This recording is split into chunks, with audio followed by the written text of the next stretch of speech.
At a later sitting, sometime after this, I told Peter of the presence of Dan Leno, the most revered comic of his age, and was able to assure him that he was guiding and helping Peter in his own career.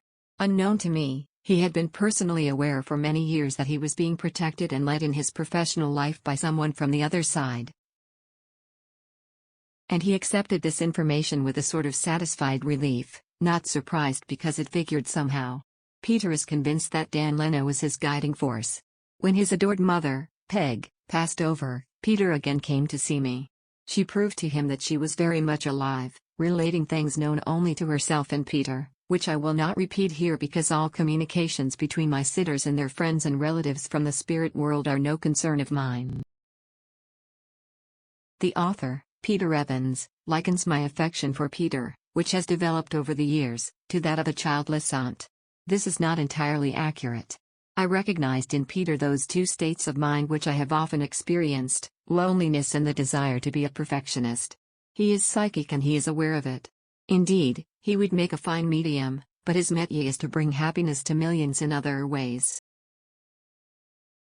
Because of his psychic potentiality, he has the awareness of events before they occur, the knowledge of the spirit presence with him, a glimpse of that wider vision of what life is all about. In some inexplicable way, this awareness makes one feel at times a person apart, thereby creating a great sense of loneliness. To be a perfectionist in an imperfect world often causes heartbreak because one cannot compromise.